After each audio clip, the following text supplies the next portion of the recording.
Hello and welcome to Point and Drink Adventure, a podcast where we talk about the drinks and the media that we're consuming. I'm Pam, and with me as always is the lovely Michelle. Hello, Pam. How are you? How are you? I'm good. Jinx. Oh my god.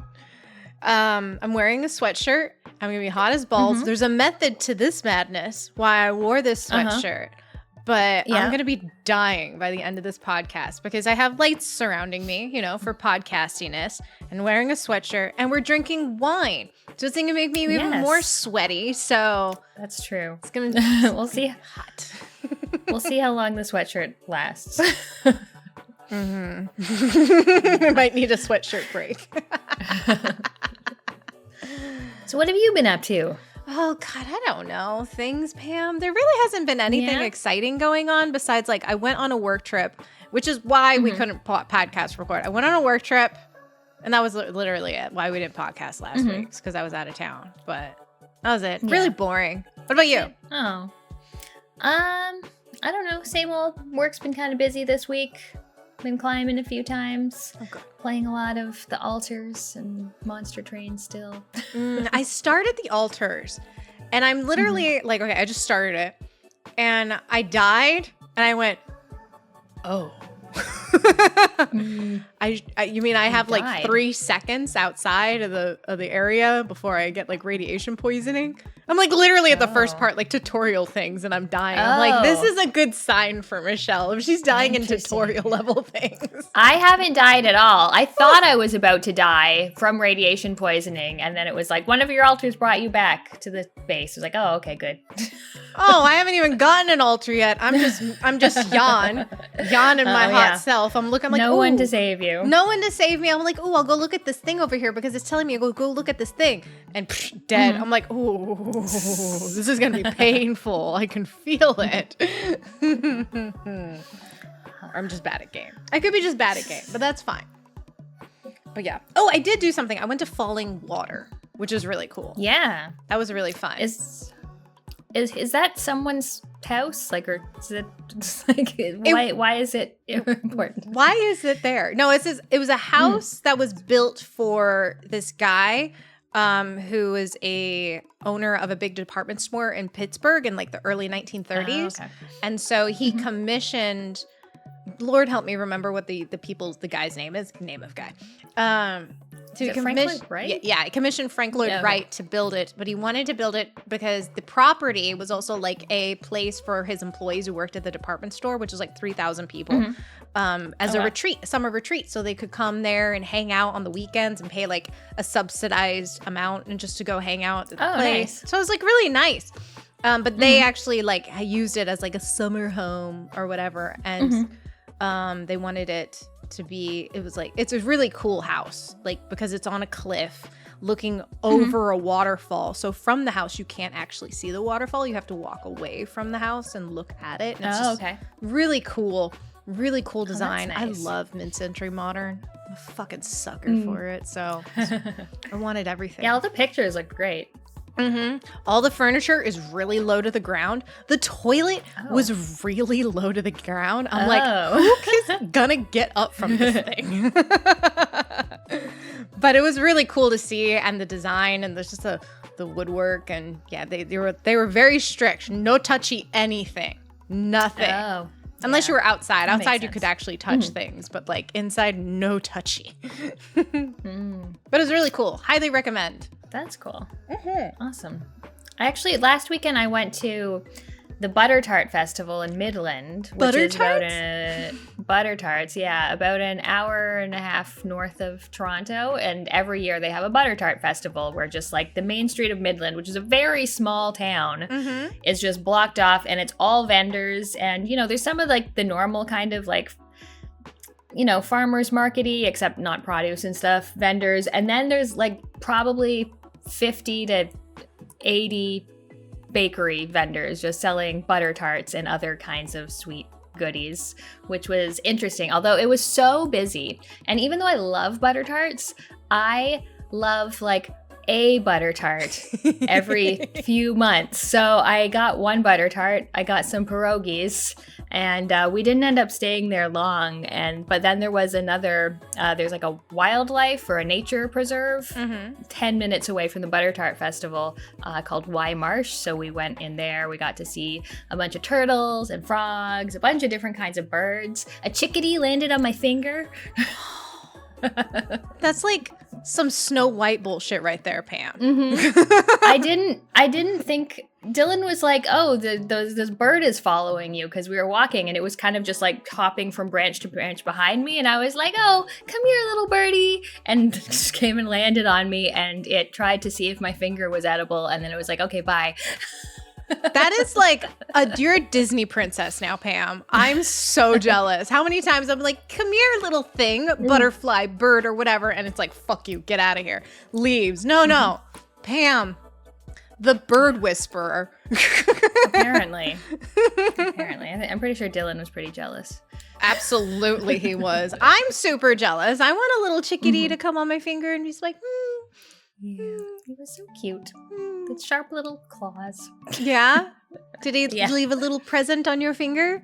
A little poopy present? No, my finger was okay. Reminds me of like Robin Hood Men in Tights.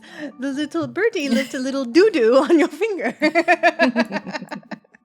Oh my God. Tangents. All right. So what are we drinking today? What are we drinking? So we had actually planned to drink this, like, I don't know, three podcasts ago. Yeah. And we are drinking Primitivo, so we're back to red wine. So no more gin for this week. Take a little gin break. Although I shared it with you, a pickle jalapeno gin and tonic. We're so having it. I saw that. It's so good. Anyhow, so we're having Primitivo, which is an Italian wine from southern Italy. And if you didn't know, Primitivo equals Zinfandel. So it's literally the same grape, but just a different name. We got to be confusing about it because we're in wine. And I guess so, yeah. Why not? I was trying to read about it. I was like, why are they literally named different? And I compared it to like when my family came over, my dad's side of the family came over from Italy through Ellis Island. They changed his name, changed my great-great-grandfather's, whatever, last name to a more Americanized. And that's what they kind of did with this, except instead of like having it sound even somewhat similar, it's completely fucking different. So it's just stupid.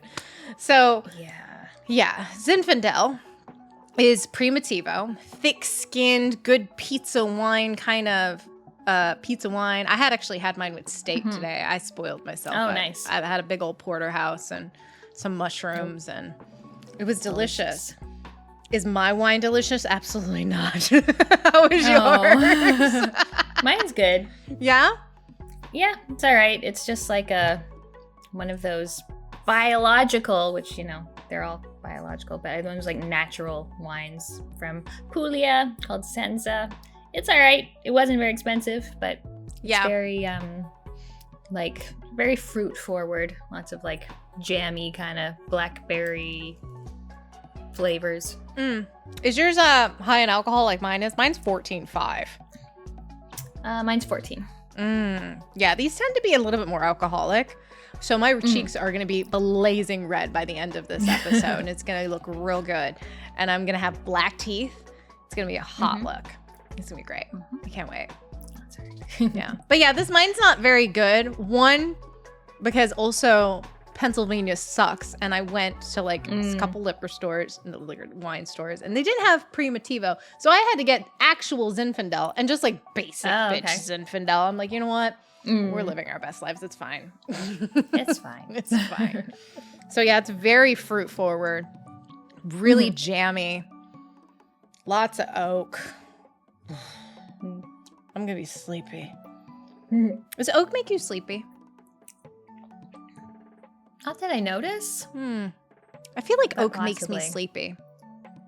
I think it's something about the tannins. I don't know. I'm just not a big oaky kind of girl. Yeah. Just not a fan. But that's okay. The histamines and the oak and such, you know. Oh, yeah. React to me very strangely. so I tend not to drink them. I still enjoy them. So this will be fun. Yeah. All right, let's move on to what we've been watching. We've both got a ton of movies to go over. Pam, you go first. I'll go first? Yeah. Okay. So again, we were talking, feels like a while ago. I watched a movie called Sharp Corner, and this is a fairly recent-ish movie, 2024. Yeah. It's clearly Canadian. Colby Smothers and Ben Foster star in it, and it takes place in Nova Scotia.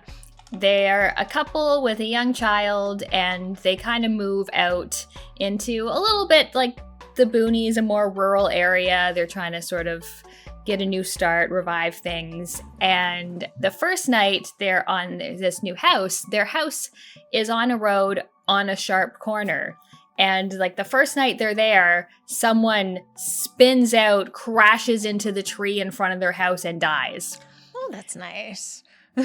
So the husband kind of becomes obsessed with the fact that this could happen at any time and starts like learning CPR, and he's kind of like, he wants to be a hero. He's kind of like waiting for this to happen again so he can be a hero. And it's just sort of about how that impacts his relationship with his wife and his son and their friends and his job. It's kind of like one of those weird obsession kind of movies. Interesting. So you said when you first initially started, this was very Canadian. What makes it very Canadian? I mean, the actors, like the accents on everyone. The accents? Okay. A little bit of the East Coast accents. Also, just like you can see it's Nova Scotia. Like they go down the Halifax boardwalk or the pier. And it's pretty Canadian. So is it like just like a drama thriller?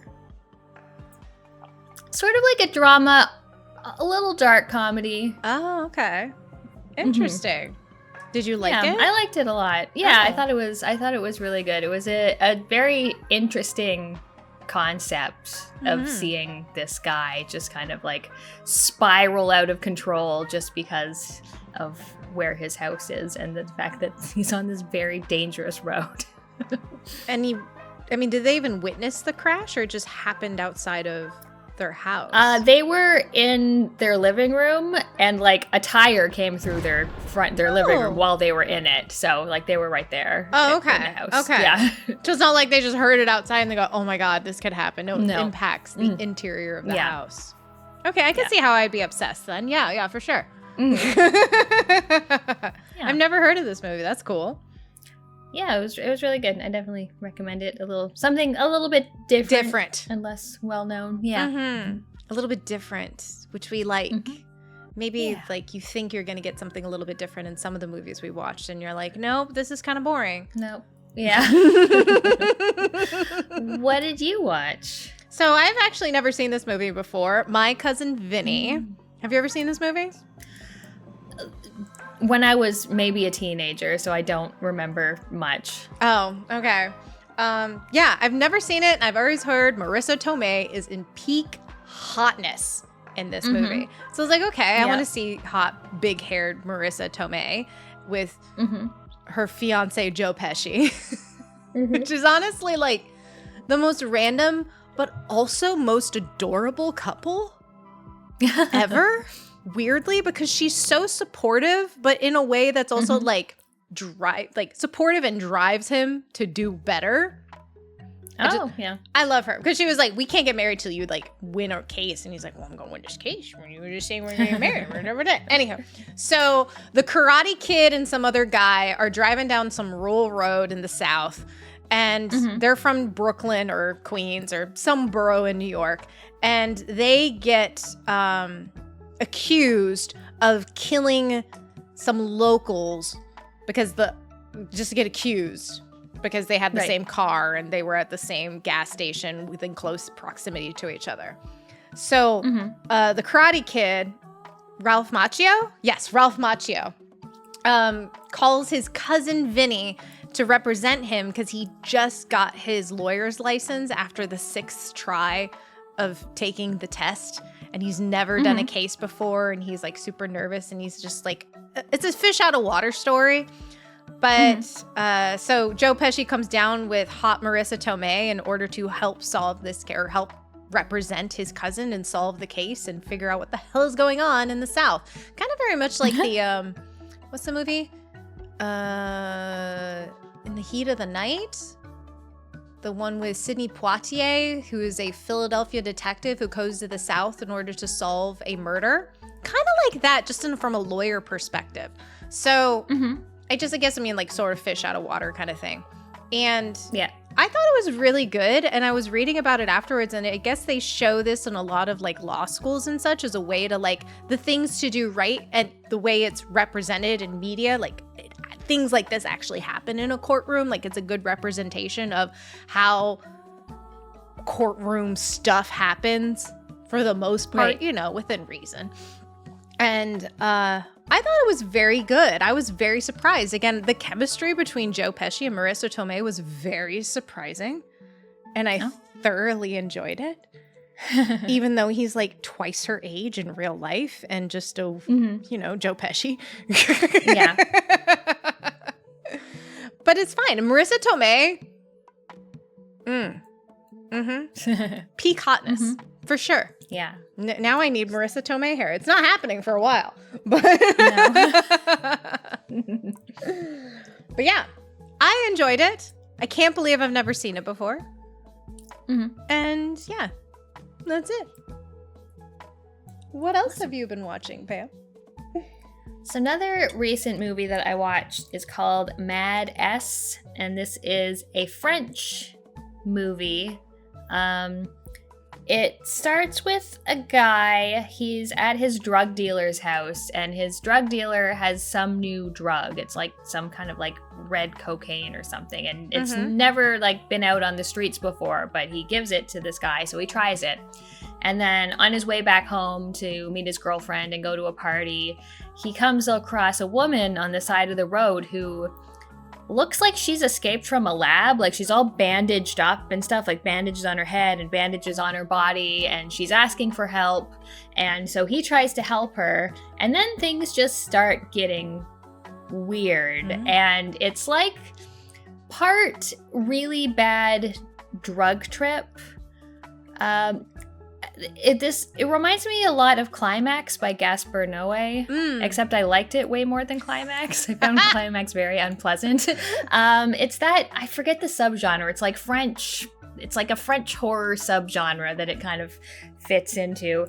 But it's cool because it's all done in like long single takes. I think the whole movie is only 5 takes. Wow. And so you're following this guy for the whole time until he kind of like passes off the story to a next character, and then you follow that character for like the next third of the movie. So it like passes off a couple times, but you're always just, the camera's just there, just following one person, seeing everything that they're seeing and everything that's going on. And it's really good. I really liked it. It was like a tight 90 minutes. Ooh, yes. Just a sort of weird horror drug trip of what's happening to these people who are all trying this drug. I feel like you've been watching a lot of those lately. I mean, just those French long cuts, kind of like drug induced. Like, well, is it Climax, the one where they were dancing for like 20 minutes? Yeah, with the big long dance scene at the beginning. Yeah, and it's similar. Like, it's similar with the long takes. It's similar that most of the I think all the actors, like, they were not experienced actors. They're mostly just like this their first thing. So how do we get into a movie like that, Pam? I don't know. I want to be in a movie like that. Someone making a movie? Yeah. Yeah. How do we do this? I want to be in like I don't know. Weird existential crisis drugs-induced movie where we dance for 20 minutes and there's long takes, and I'm sure it's hard as fucking hell because you got to do it over and over and over again. It would have been difficult. Like some of the shots, like there's vehicles involved. Like at one point they're on like a motorbike. Like it looked very complicated, but it was very impressive. I liked it. It's amazing. Like I feel like it's gone through like this sort of renaissance, the one take kind of spiel. Like even with Christopher Nolan, like Dunkirk. No, 1912. It wasn't Nolan. It's 1912 or 1919, whatever the year is of that movie. It's just like how the illusion of one take, just from a mass production kind of feel to it, which I'm sure movies like this actually like inspired those movies. Yeah, I love long takes. Like I know there's a bunch that have, one or two key scenes that are like that, like Children of Men, or I think Kill Bill does it. But this is like the whole movie's kind of like that, like Rope or something. I even like music videos that are one take. Yeah. I love a music video that's one take.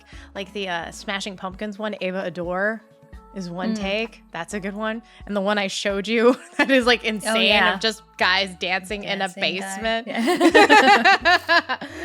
Music video of what that is. Well, Jameson. Jameson, that's his name. But yeah, it's my favorite modern music video. It's because it's just men dancing in a basement. In their white tank tops. Oh, white tank tops and cigarettes. Like it's so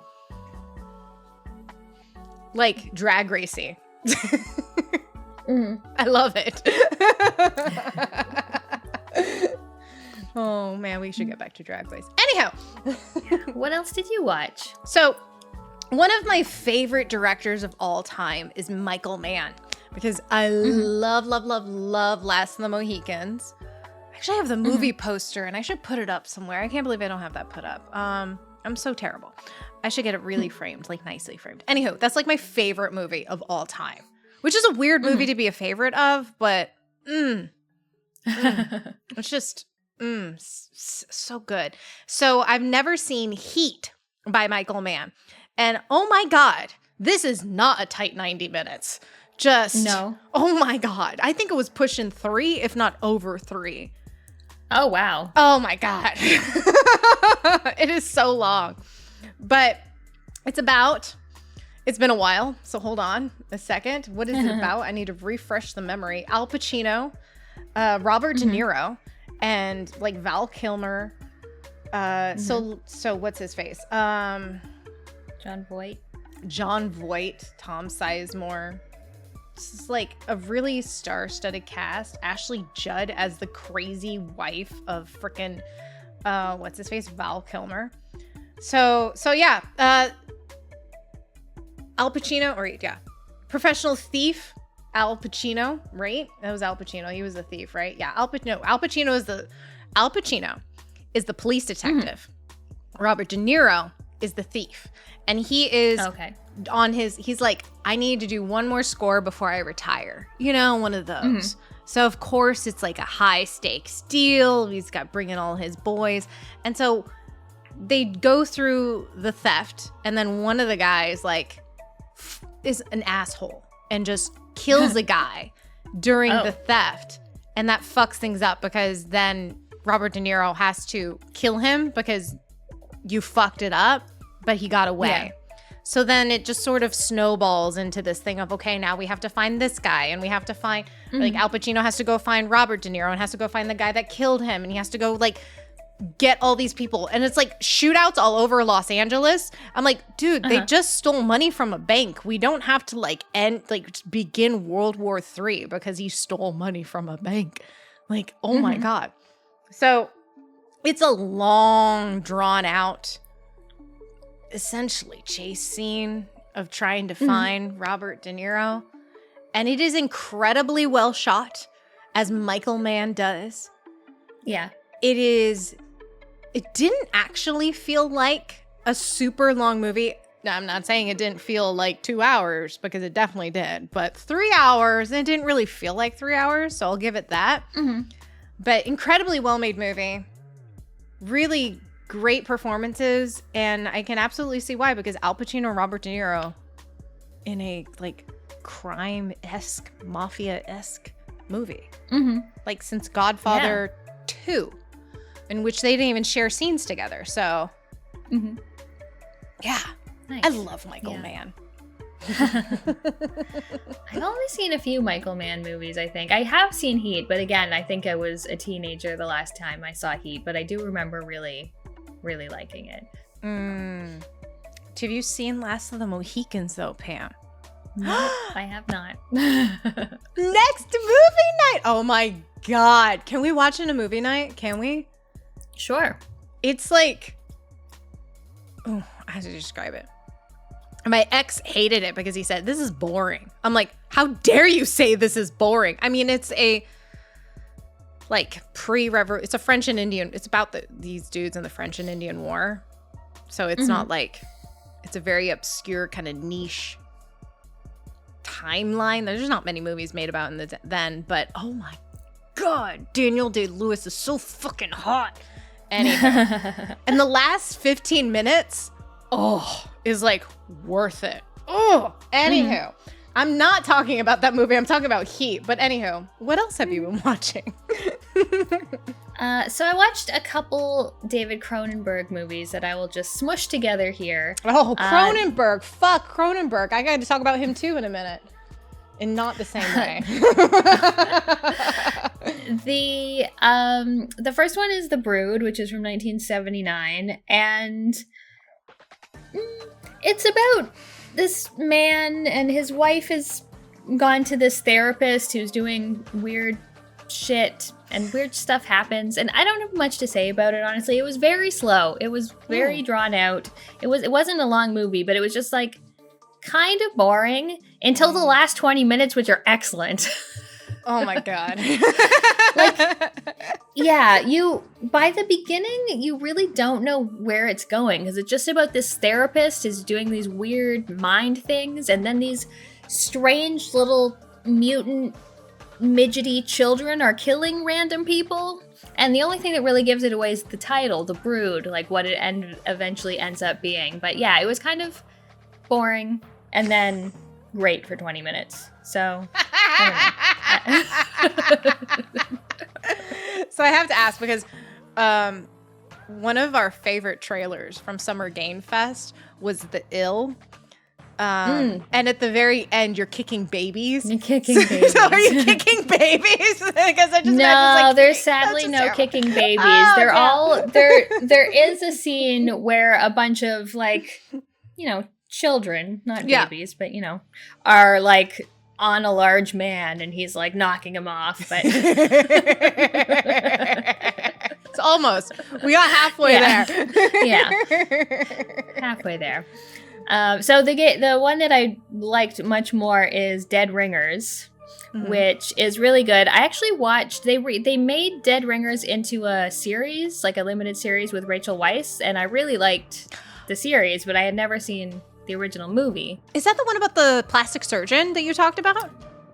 They're gynecologists. That's what I meant. Yes. Yeah, I remember you talking about that. Okay. Continue. Sorry. Yeah, so I really liked. So it's basically the same, except this time it's Jeremy Irons plays a set of twins who are both gynecologists and doing, research into how to treat women. And one of them is much more socially suave than the other. And they, as they not only treat women, but one of them will like take an interest in a lady and then get tired of her and sort of pass her off to his brother because they're literally identical, can't tell them apart twins. So they sometimes they're both dating the same person. Ew. Yeah, so it sort of gets into the trouble that causes, what happens when the less socially adept brother actually starts to like someone, and how it kind of threatens their twin bond that they have. I thought it was really good. Like, I liked the psychology of it. I was actually surprised because I was worried. I don't like horror with the vagina, reproductive organs and stuff. Yeah, I don't like that. So there was less of that than I was expecting, which made me happy, especially considering it's Cronenberg and how much he loves body horror. So there was less of that than I was expecting, but there was, it was still bloody at times, and it was a lot more psychological, but I really enjoyed it. I like Jeremy Irons a lot as both the twins. Like, you could definitely see just like in there how they presented. It was really well done. Would you say you like the Jeremy Irons version or the Rachel Weisz version more? I'd say I like the Rachel Weisz version more. It just, has a chance to get a little more in depth since it's series. Probably like an 8-hour series instead of a 2-hour movie. Interesting. Ew. Sharing partners with your twin. Yeah. That's and gross. Not just counting on the fact that you're twins. But it had some really cool visual stuff, like the operating theaters and what they wore to operate on women. It was all very strange, just red caped costumes and how very Bloodborne. Yeah. But I definitely recommend Dead Ringers, not so much The Brood. Yeah. Good old Cronenberg. I've been working my way through his catalog for the last couple years, so. Nice. I don't think I've seen very many Cronenberg. I'm not super partial to body horror just because it makes me queasy. And, ugh. Yeah. Just needles are not my thing. Yeah. I can't handle. But yeah. But speaking of Cronenberg, I'll talk about the one thing that Cronenberg was in that I watched, and that's Star Trek Discovery. Oh, he's in it. Yeah. He's an actor in it. I don't know why this man decided, I'm going to be in Star Trek Discovery because I'm a very famous, well-known, respected director, and I want to be on this shit show of a series. It's fine. Oh my God. David Cronenberg actually plays this sort of mysterious doctor in the series, and you don't find out till the end who he's actually playing, and then you just go, really? Like, fuck you. But it's neither here nor there because he's just sort of this, first off, I know he's a good director. He's not that great of an actor in this series. He's just kind of like, well, I think you should do this, Michael. But anyhow, Cronenberg is in this series. I watched all of Star Trek Discovery, which is 5 seasons, average episode length, about 13 episodes. God help me, I've lost my mind. It's mushy brain up here from now on. This is god-awful garbage TV. Why was this made? I have no idea.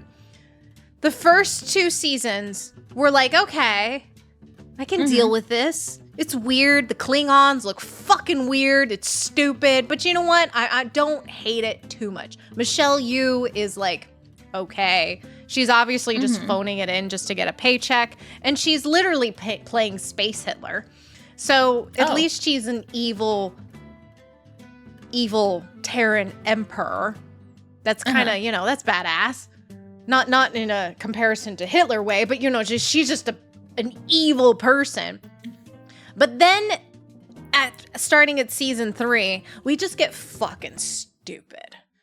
It just tanks downhill. Not that the dialogue or anything about it was really quality for the 2 seasons, but at least it was like, I don't know, tolerable.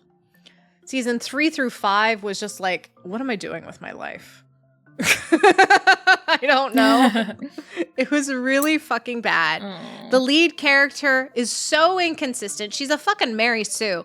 And this is like a Star Trek captain. You don't leave the ship. Your first officer and the landing crew goes do things. Like, go down there, go figure out what the fuck is going on down there, right? No. The main character, the first one out. Yeah, she's the first one out, and the like only one. I have to go. Michael Burnham, who is the captain of whatever the fucking ship's name is, and just who cares? She, every time there's an opportunity to go do a thing, she's the first one. I have to go do it. Why? Because she can solve everything. She can do and solve everything, and that's fucking boring. Yeah. Just awful. And the dialogue is so fucking bad.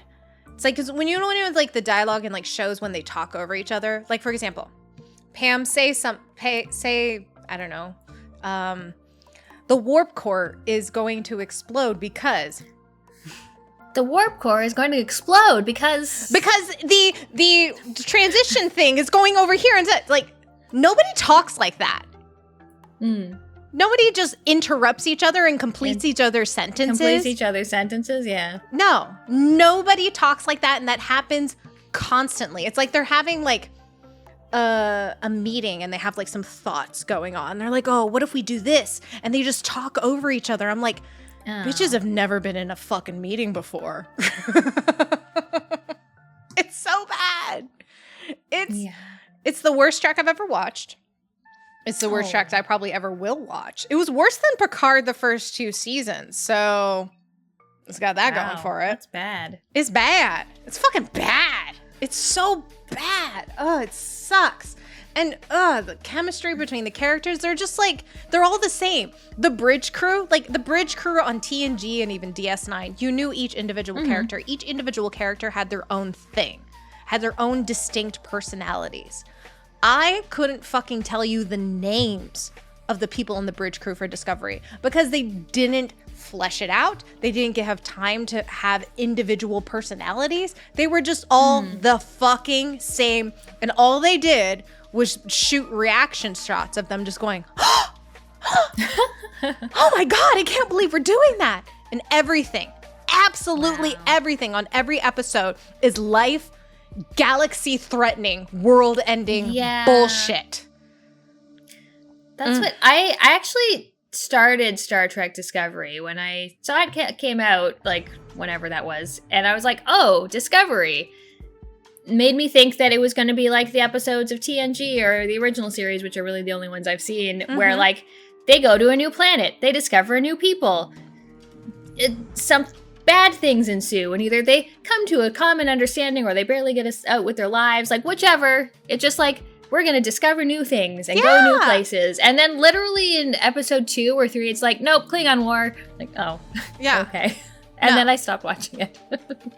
And thank God you did, because it gets worse. It gets worse in that aspect. I mean, like they try to like, oh, we're going to try to do that you think like maybe they'll try to do an individual episode where it's just like this nice little contained thing, like a TNG episode. No. Do not recommend. Don't ever watch. Never want that in my fucking brain again. I hate you hell for doing this to me. But yeah. Hate Discovery. Pam, what else did we watch? We watched Babygirl. Another new movie, 2024. This stars Nicole Kidman, Antonio Banderas. Ooh, I did not know he was going to be in this. And some other people. Yeah. So Nicole Kidman is a CEO of a tech company. She's very powerful and in charge. Her husband is a like kind of artsy director type. She's got a couple of kids, and she at the movie opens with her having sex with her husband, clearly faking an orgasm, and then going to rub one out in the spare room with some porn. So then she's at work, and this new batch of interns start, and this one intern is like kind of like an in charge kind of person. He's like, you want to be told what to do. It's like, she does want to be told what to do. So she starts this affair with this intern that is very much based on her not being in charge for once. And I love Nicole Kidman. I love that we got to see a mid-50s lady getting lots of sex. It seems like it's going to be an erotic thriller, but then there's no thrill, no danger, no any of that. Like, it's got the sex stuff, which I find didn't even go far enough. No. Agreed. Like, I found that one scene where he orders her the milk and then calls her a good girl. I was like, oh, that's the hottest scene in the whole movie. None of the actual sex. The actual sex ones, I was like, oh. Yeah. It's fine. It's fine. But it's strange because it's...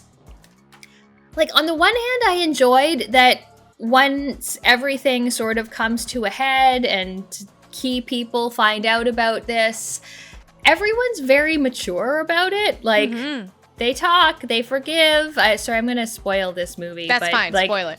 she doesn't lose her job. She doesn't lose her family. Like, everyone kind of comes to an understanding, which, like, I like, but it's not interesting to watch. I agree. Like, the guy who has the affair, the intern that she has an affair with, it was like, we're just here to have fun. That's literally it. Whatever this is, we're just here at this moment.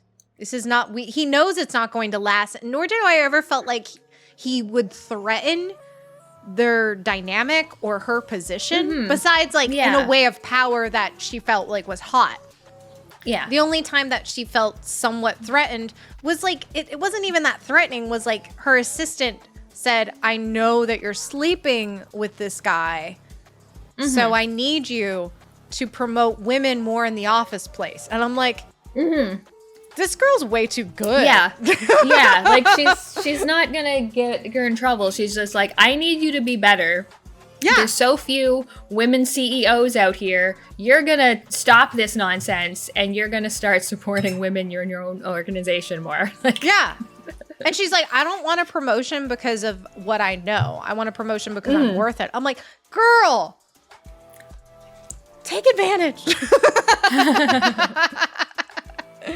Yeah, I agreed. It was kind of boring.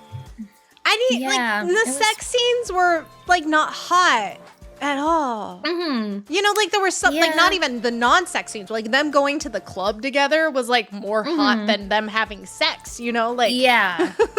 Yeah. I found that. I felt like I liked the beginning, and it sort of, like, built up, and I'm, like, expecting it to keep building up, but then it just goes, like, just kind of stays the course. And it also felt a little messy. Like, at first I was like, oh, she's just in charge. She doesn't want to be in charge. That's pretty obvious. But then they kept going back to, she was raised in this, like, commune cult, and she's doing this, like, therapy for trauma. It's like, and it keeps flashing to that. It's like, does this have something to do with it? Yeah. Because it's also flashing to, like, her getting, you know, youthful treatments done. It's like, okay, I can see how this builds into it, but it's like, are you trying to say, like, child trauma made this? Like, I don't know. It just felt kind of mussy and Yeah.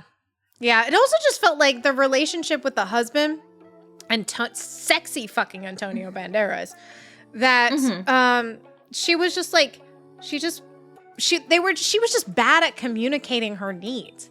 It's like, she'd hide under a blanket and be like, I want to have rougher sex. And he'd be like, what do you mean? Like, what do you want? And she's like, well, I want you to do this. And he's like, well, that makes me feel kind of uncomfortable. What do you mean?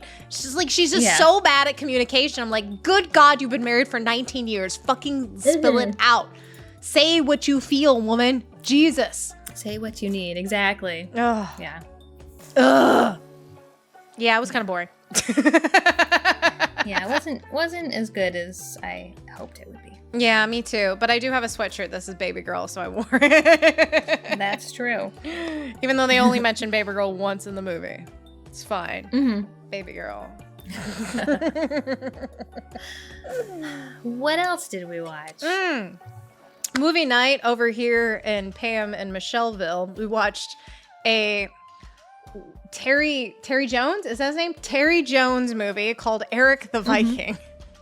Erik the Viking. So dumb. One of the Monty Python alum things, whatever. Yeah, it even has John Cleese in it too, just to like round out the Monty Python people.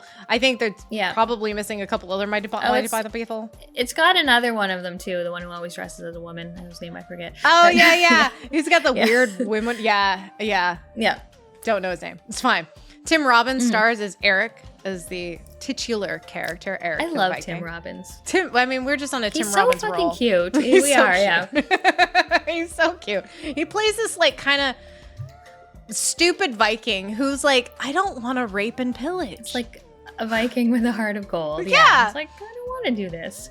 Yeah. He's like gonna go rape. The movie starts off. He's like, his village in Norway, who knows, is like being pillaged by Vikings, and he charges into this hut, and there's this woman there, and he's like, well, I'm gonna rape you now, and she's like, are you? And he's like, I don't know, am I?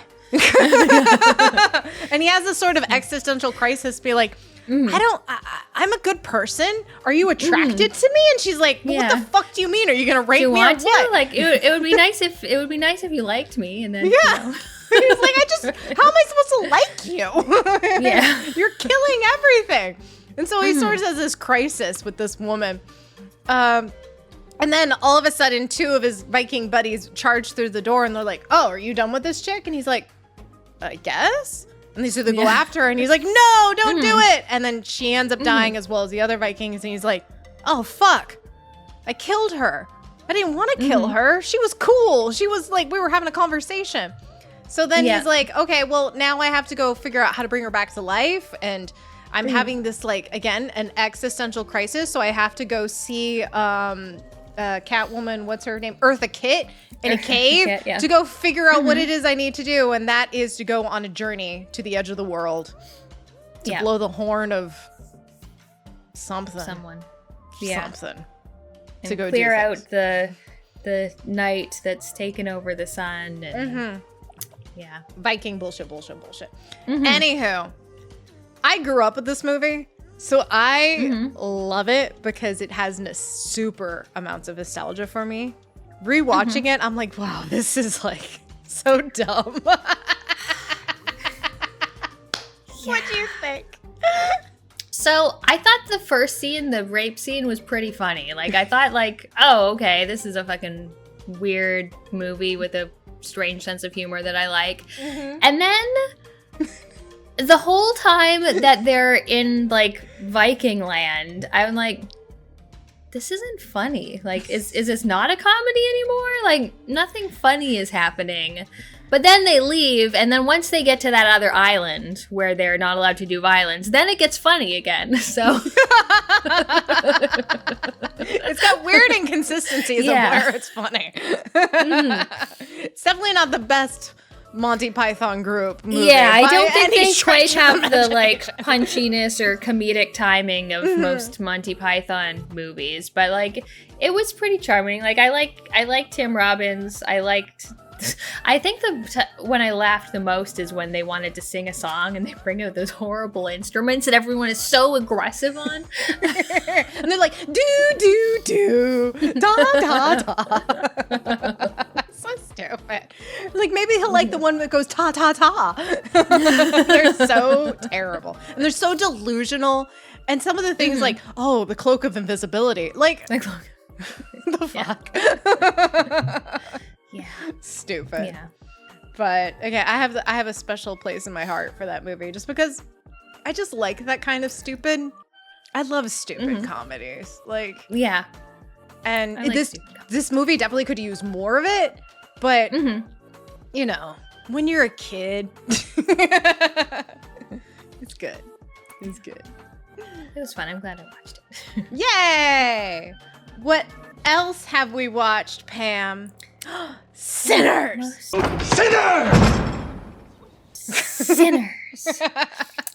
Yes, the latest by Ryan Coogler. I think it takes place in like 1932.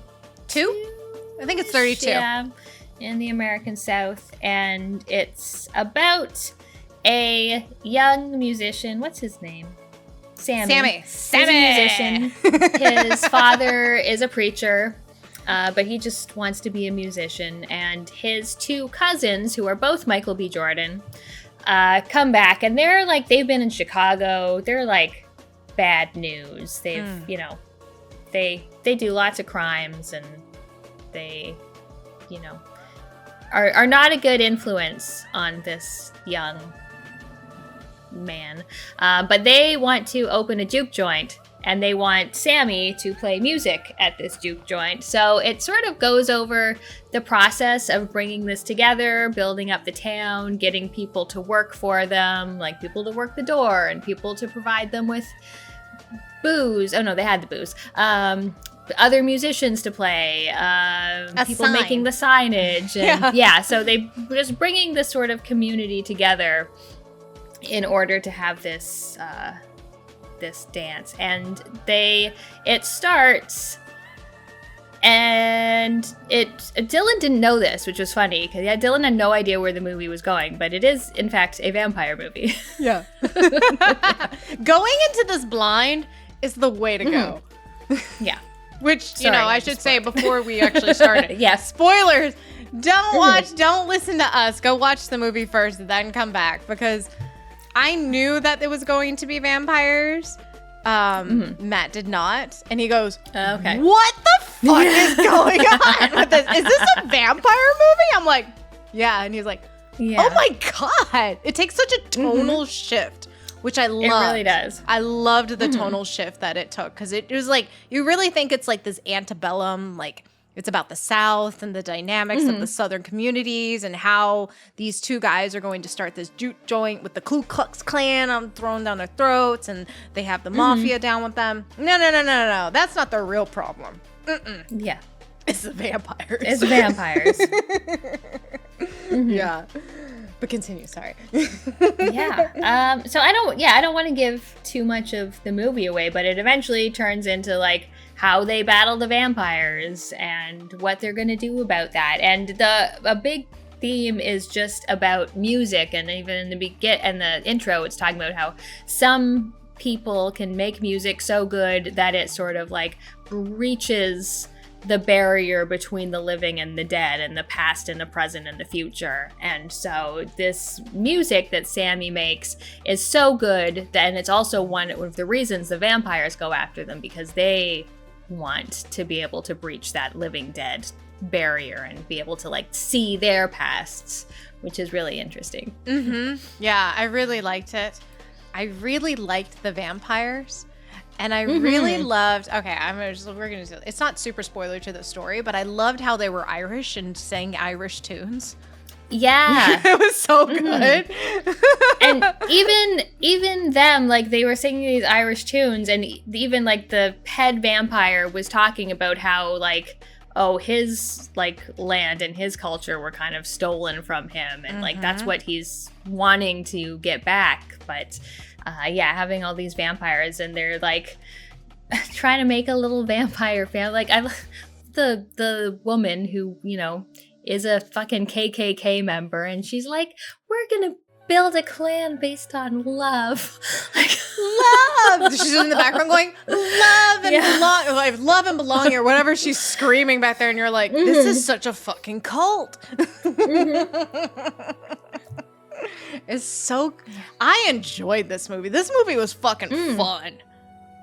It was really fun. It was fun. The music was great. Michael B. Jordan as the Smoke and Stack was really good. Like, you could definitely tell them apart, just like with Jeremy Irons and Dead Ringers. Like, yes. They had their own characters. All the supporting characters were also great. Yes. Like, the woman, one of the Stack's wife, like ex-wife or ex-girlfriend, she whatever was amazing. She was so good. And then Haley Steinfeld was also great. I'm like, I love her line. She's like, and you put your tongue on my pussy and then fucked me so hard. You put your tongue in my coos and told me you loved me. Yeah, I was like, my God. There is a lot of talk of oral sex, of cunnilingus specifically in this movie. It was way sexier than Babygirl was, for sure. Yeah. Oh my God. Yeah. The only nitpick I really will have, and it's not really a nitpick because I know this actor, this is his first role, was the role of Sammy, the guy who sings. Oh, yeah. Because obviously he is a musician, yeah, obviously, because it's actually him singing and playing these songs. He was just sort of the weak point in terms of the actors, but everyone else is so strong. But again, such a nitpick because he's still good, but he's not as strong as Michael B. Jordan and all the other characters that you're like, what a voice though. That voice when he starts singing in the car and then at the juke joint, you're just like, oh.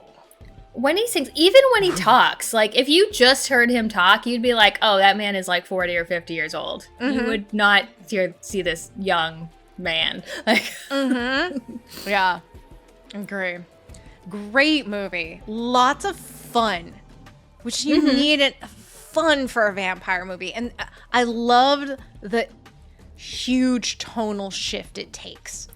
Yeah. Mid-movie, you're like, oh, shit. Like, if I didn't know that was coming, yeah. That'd been good. It was super good. I really enjoyed that movie. So I'm glad I watched it. And I saw it on your thing and I was like, oh, I gotta watch that. So I watched it like yesterday. Yeah. But yeah, that is the movies that we watched. The movies. Do we On need to a the break? games. Do we need a break? We're gonna pretend break. Pretend break.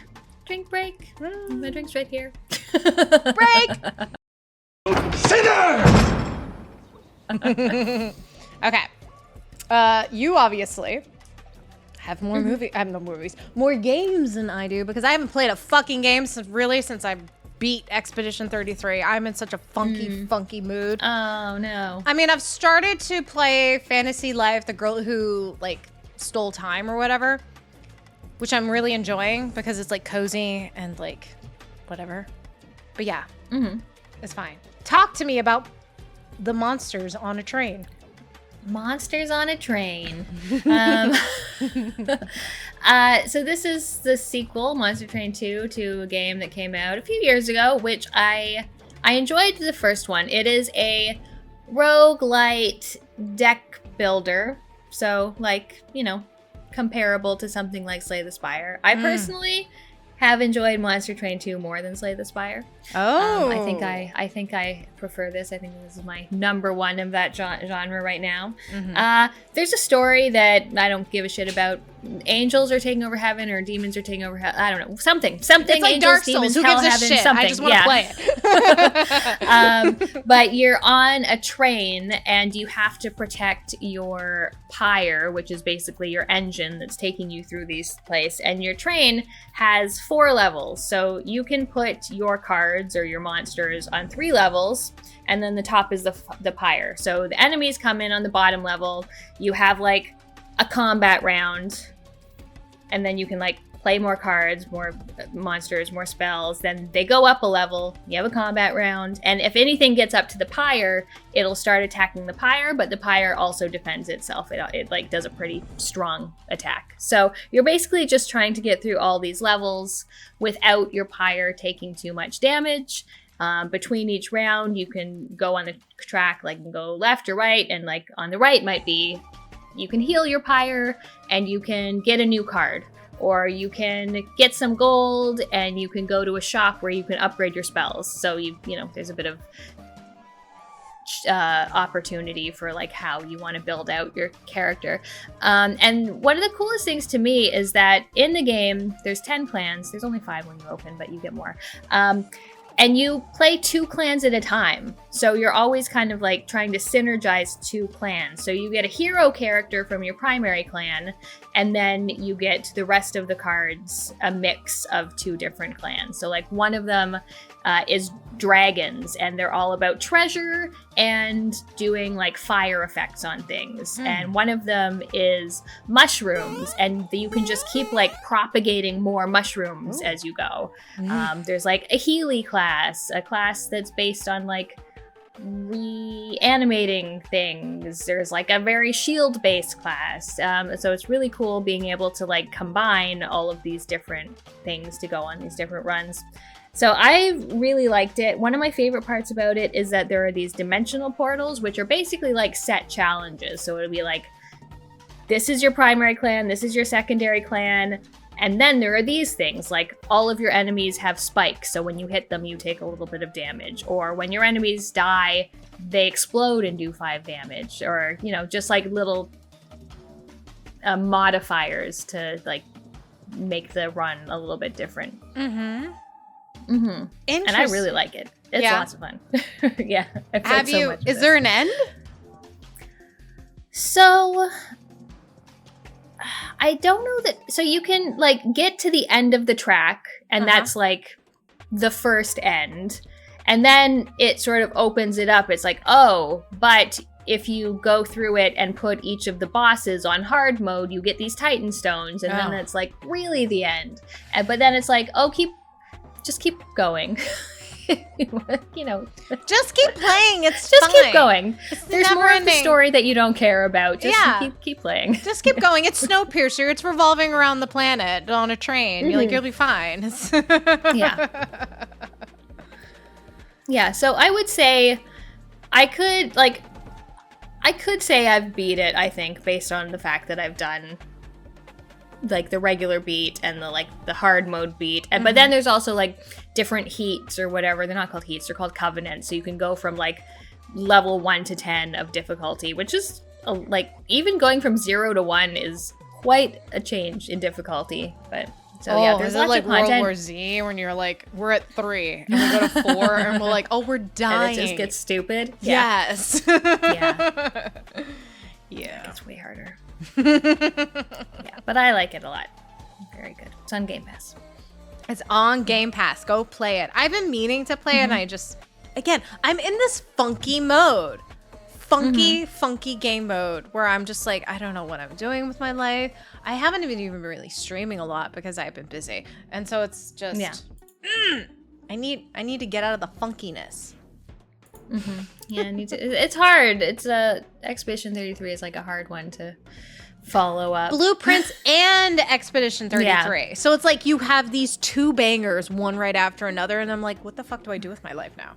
Yeah, exactly. I've reached peak moments. That's it. This is it. Yeah. What else what have you played? Oh, what have I played? Did I beat this? Absolutely not, because there's no beating this bullshit, all right? It's a fucking FromSoft bullshit thing. Of course there's no beating. I mean, of course there's beating, but this is Elden Ring Nightreign, which is just released. Sort of the Elden Ring, we're not going to call it a DLC, expansion to the Elden Ring universe, where the night is coming to consume you, and you need to get into the boss battle before the night gets you. Okay, so it's like, okay, this is cool. Roguelite Elden Ring is what it's sort of advertised as, right? Like, oh, co-op, 3 people. Co-op FromSoft. Yes, please. Actual proper co-op. Actual proper co-op. I've never been so excited in my life. And then it comes out, and I'm like, it's Fortnite. Yeah, that's what because I haven't played it, but I've listened to a number of podcasts that have talked about it. It's like, oh yeah, it's kind of like roguelite, Fortnite. There's a bubble. You need to stay in the bubble. It gets smaller. Yeah. So you have a selection of classes that you start off with, and fuck the story. Who knows what the fucking story is? Again, it's FromSoft. We don't care. Things are night. I don't, whatever. So I love playing the Archer because of course I do. I love the Archer.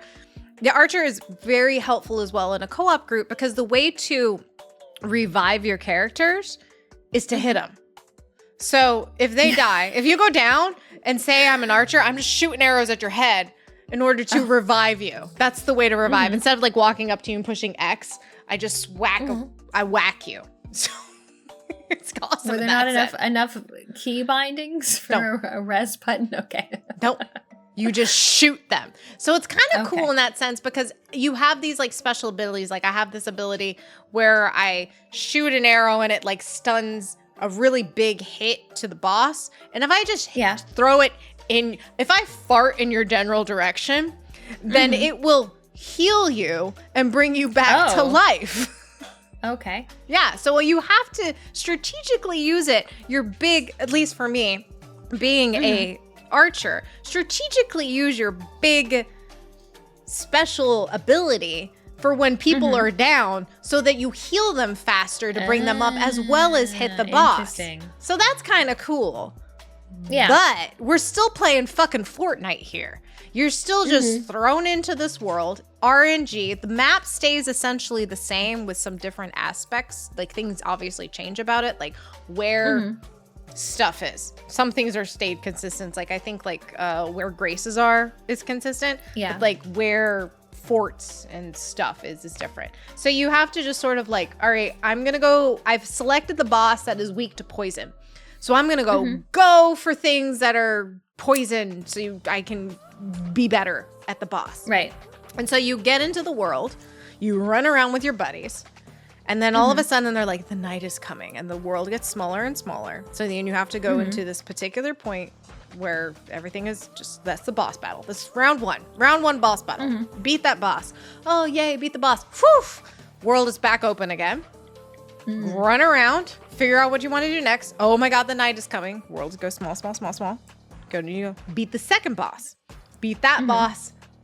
Okay, now we're going to go into the existential crisis world where we go beat the third boss, which is the actual boss. And then that's the end of your run. So every time you start a new run, or if you die, or if you actually beat that boss, you start off again from ground zero. So the only thing that you get to keep are these like talisman type of deals. So like, and you can expand your repertoire with your talismans. So if I'm going against a poison boss, for example, I want to equip things that are more resistant to poison or not poison, affects more poison or that kind of stuff. Yeah. So yeah, that's like the only thing that you carry over on that. Otherwise, you have to find new weapons, you have to find new builds, you have to find new things every new run. And what's sort of frustrating is, and what I love about all of the other Souls games and Elden Ring and Bloodborne is the exploration. You love to run around and explore all the bullshit, right? That's the fun part. Yeah, finding like little items to pick up and enemies to fight and shortcuts to open and... Yeah, that is completely eliminated in this state. It is so, because each run runs about, if you make it all the way to the third boss, will run you about 45 minutes to an hour. So it's not short. It's a long run. Right. And so you have to, the second you get into the world, someone has to be the decision maker. Typically me, because that's what I do. And I'm like, all right, kids, we're going here, here, here. I put markers on maps. We're going this. Okay, let's go. Boom. Run. We haven't even hit the second ping point that I put, and the world is already going small. And it's like, why can't they just make a proper multiplayer Dark Souls game? Give Mama what she wants. No, I don't know. Fucking sucks. I'm over it because I know I'm never going to beat this game. I'm never going to beat this bullshit because it's honestly, even all the bosses, they're not any more interesting than you beating an Elden Ring boss. So just go play Elden Ring. Yeah. Even if the co-op sucks in Elden Ring, it's still like going through legacy dungeons in Elden Ring co-op is way more fun than this. That sucks. Disappointing. Yeah. So that's my review of Elden Ring Nightreign. And I had such high hopes. Oh my God. Yeah. I saw you guys in there like as soon as it came out. It was like, oh, there they are in the Discord channel. I was immediately disappointed. Immediately. I just don't give me restrictions. Yeah. Duh. Ugh. Angry. Why do people like Fortnite? I don't understand. I've never played Fortnite. Neither have I. I've never played it either. But I just I understand the concept of the world going small, and I'm like, I hate it. Why would you want to play that? Sucks. Anywho, what else have you been playing? Speaking of boring. Speaking of disappointing, I finished Doom: The Dark Ages. Even though you I are a wasn't trooper. Loving it, I was a trooper, and I got through the whole damn game, and it was very meh. I felt kind of similarly to how I felt about Eternal, where the beginning sucked, the end sucked, and the middle was alright.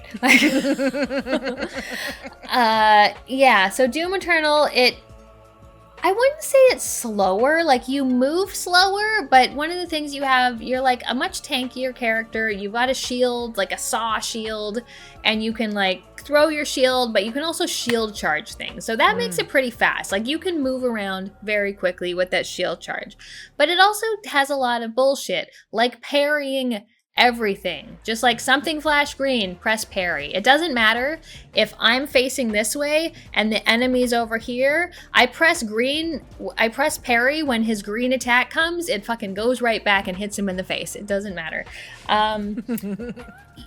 You've got, the guns are fine. They're fine. The first 8 levels are just tutorial. Do you know how to use this gun? Do you know how to use this weapon? Do you know how to use this thing that you're riding? Do you know how to climb a wall? It's just constant tutorial. One of the things I was excited about when I saw the trailers for this was that you can be like in a mech, like a big Titan mech, and you can ride a dragon. And those are the worst levels of the game by far. They're so boring. The Titans move so slow. Again, you're just like waiting, do like your dodge, and then that powers up an attack. And exactly the same with the dragon. You're on this dragon, and most of it is like a turret, a fucking turret. And you have to lock onto the target and wait for the green attack to flash, and then do your perfect dodge, and then you can do a strong enough attack to kill the turret. And it's so bad. How can riding a dragon be boring, Pam? I don't understand. I don't know how riding a dragon can be boring. There's so many cutscenes that I do not give a shit about. All these characters that, like, the Doom Marine, like, I'm the fucking Doom Marine. Don't talk to me. Don't talk about me. Just, like, get out of my way. But just so many characters, blah, blah, blah, blah, blah, blah. And I don't care. I don't care about anything you have to say. The middle of the game was fine. It finally stopped telling me how to play the game and just let me go and play it. But still, some levels were so big. I think there was one level that took me like an hour and a half to go through. It was just this giant open space. Of course, it's full of like collectibles, and you need to find the secrets in order to level up your weapons and make them stronger. So I was looking for them. But yeah, it's just like the beginning's a slog, the middle's fine, and then you get to the end and it's another slog with just titans, and it's like the final confrontation, and you fight a boss for like 4 phases, and then there's another level where you go fucking fight the boss again.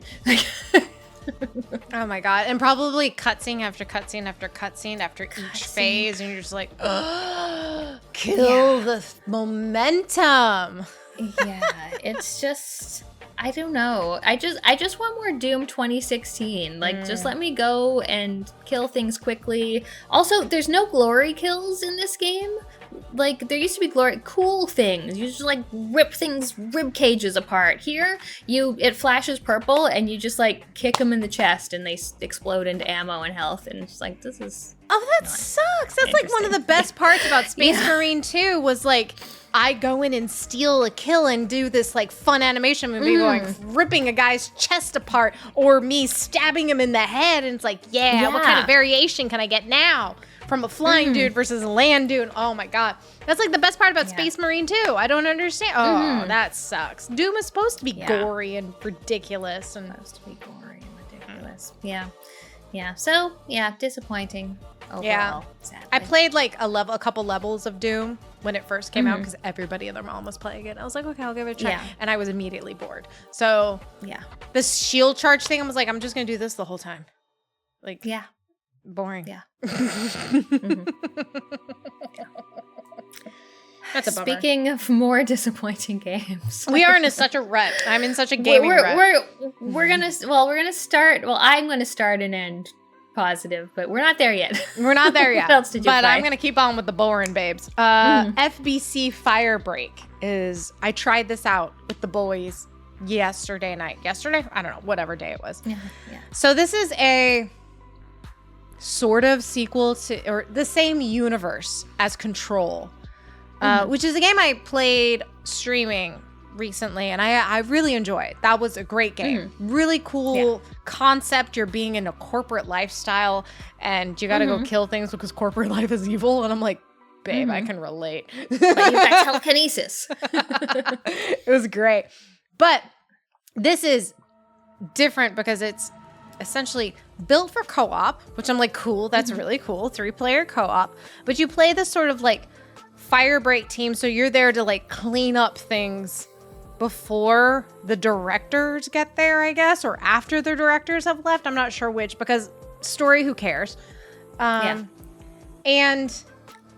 even though this is part of the Control universe, really the only like thematic line I can put between them in terms of gameplay or anything is the fact that it is a corporate environment and it's the same enemies that you saw in Control.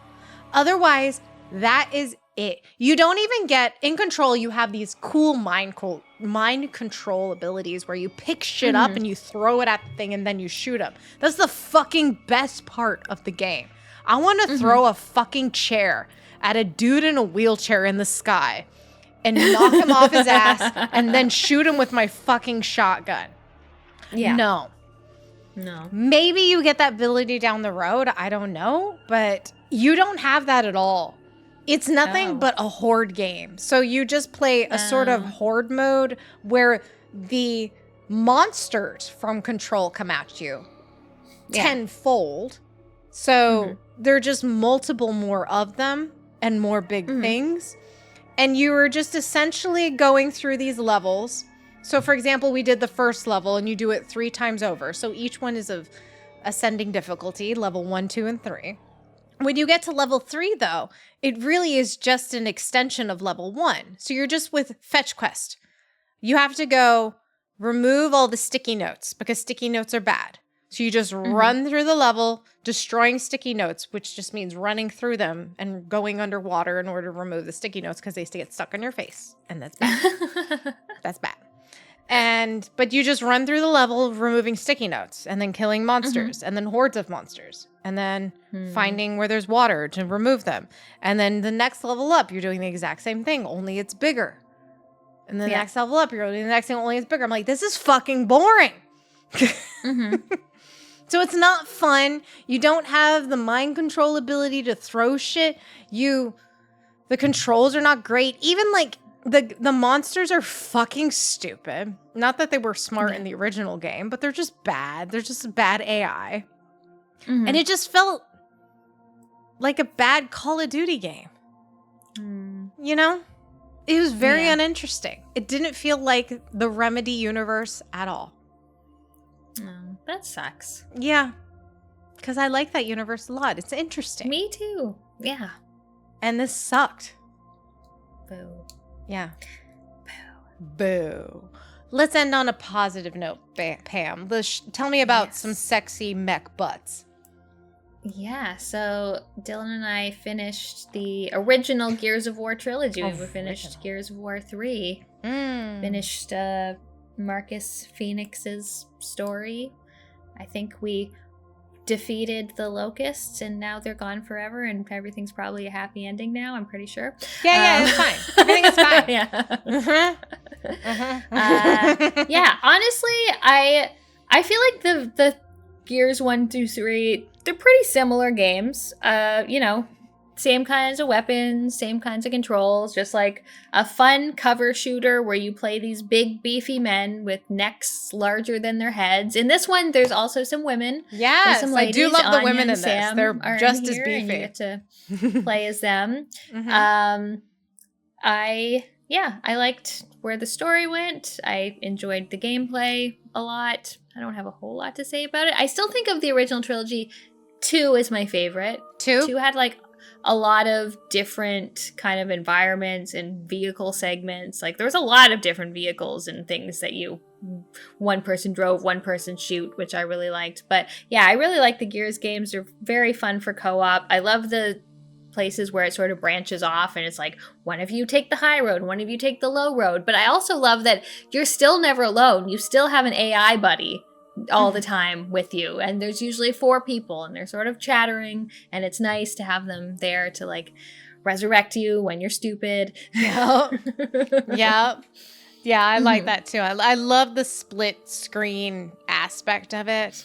And like, when one in particular, it was like some sort of church or something that you're in, and like one person goes the upper level and one person goes like lower level, and like you just have to fight the things in between, and you have your buddy with you, and you're just hiding behind shit, and you're like, fuck, I'm behind the scenes. You gotta go hit this thing up here, and I'll go hit this thing down here. Like, I love that aspect of it. I really loved Gears 3. Are you gonna continue on? Are you gonna play Judgment and others? I think we're gonna go in chronological order. So I think Judgment is the next one we're gonna try. I'm gonna be honest. Judgment's my favorite. Yeah, I don't know why. Because it's technically a prequel in terms of like story. Like, that's not a spoiler. It's a prequel to everything. But like the butts are much better, I feel like, in Judgment. And I feel like, I don't know, things were I feel like a little bit more tightened up in Judgment. So I liked it. Although I tend to like that, like with Halo Reach, I liked the best out of the Halo series. So it's like that one offshoot one. Same thing with this. I like the offshoot one. But I still enjoyed most of the Gears games. I will say, spoiler alert, how surprised were you when the Dom incident happened? I was surprised. I did not see that coming. Right? Like, it's Dom. It's your best boyfriend forever. Like, now he's dead. That's true. But then Michael B. Jordan joins you. I know.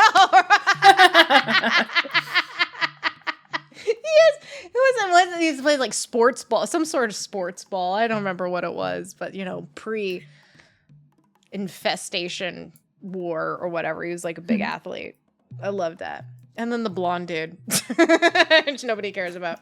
Yeah, it was fun. Good. I'm glad. Right. I liked Gears. Gears is fun. Gears is fun.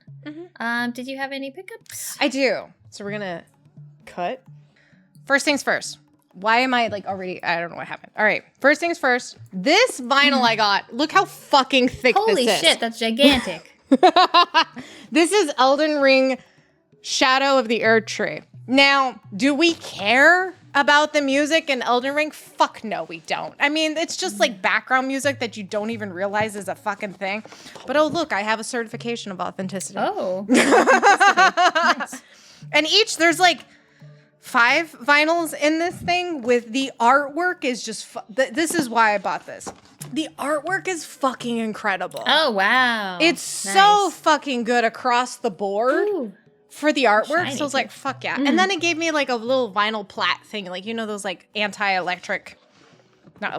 static things. Yeah. So love this for me. Was this cheap? Amazing. Fuck no. But you know. I would not think so. It's fine. Also, the new thing Michelle's into is apparently Magic the Gathering cards. So shoot me. Just end my life now, Pam. Okay. Send help. That is it for a podcast. That is it. That is it. We talk about a lot of things. We're doing a lot of things. I'll be at Too Many Games. I'll hopefully release this before Too Many Games, but I'll be at Too Many Games. So hang out. When's that? Next weekend. Oh, wow. Okay. Hopefully this will be released before then. If not, suck it. I was at Too Many Games. So it's fine. But yeah, thank you all for listening. If you want to talk to us, leave us a comment on the YouTube videos. We will actually watch them and listen to them and snark back at them. And it's a great time. It's great. Yeah. And if you like what you heard here and you want to check out more fun podcasts, check out polymedianetwork.com. Yes. And drink well as we go watch some bad movies on a Friday night. Yeah, I think so. Yes. It's be great. Thanks for listening. See you next time. Bye-bye.